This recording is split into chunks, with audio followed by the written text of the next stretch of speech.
காலை வணக்கம் நண்பர்களே. அதிகாலையும் அருமையான பேச்சும் நிகழ்ச்சியில் சந்திப்பதில் ரொம்ப சந்தோஷம். நம்ம பேசக்கூடிய வார்த்தை ஒவ்வொன்றுக்கும் ஒவ்வொரு உயிர் இருக்கு.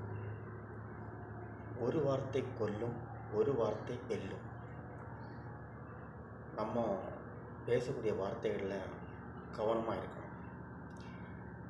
கவனமாக பேசக்கூடிய முக்கியமான சூழ்நிலையிலே நம்ம இருக்கோம். ஒரு வார்த்தை எந்த ஒரு மனுஷனையும் புண்படுத்தாத மாதிரி வார்த்தையாக இருக்கணும். நம்ம பேசும் பொழுது அவங்களுக்கு நேரடியாகவோ மறைமுகமோ அவங்களுக்கு கஷ்டம் ஏற்படக்கூடாது. அப்படிப்பட்ட நல்ல வார்த்தைகளை தான் பேசணும். நம்ம மனசில் நல்ல எண்ணங்களை வளர்த்திட்டாலே நம்ம வரக்கூடிய வார்த்தைகள் நல்லா தான் வரும். எந்த ஒரு உயர்வுக்குமே உன்னோட செயல் தான் காரணம். உன்னோட செயல்களும் உன்னோட சொற்களும், அந்த சொற்களுக்கு ஒரு முக்கியத்துவம் கொடுக்கணும். நம்ம நிறைய விஷயங்கள் பேசுகிறோம். அதில் தேவையான விஷயங்களும் இருக்கும், தேவையில்லாத விஷயங்களும் இருக்கும். நம்ம ஒரு இடத்துல ஒரு ஆள்கிட்ட பேசுகிறோன்னா எல்லாருக்கும் எல்லா விஷயம் பிடிக்காது. ஒரு 4 பேர் இருக்காங்கன்னா 4 பேருக்கும் அட்ஜஸ்ட் பண்ணுற மாதிரி தான் நம்ம பேசணும்.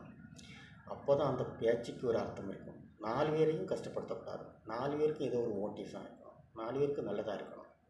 எந்த ஒரு சொல்லும் 4 பேரை நல்ல விதமாக வசத்தினாலே நம்ம வாழ்க்கையில் வந்துடும் நண்பர்களே. நன்றி.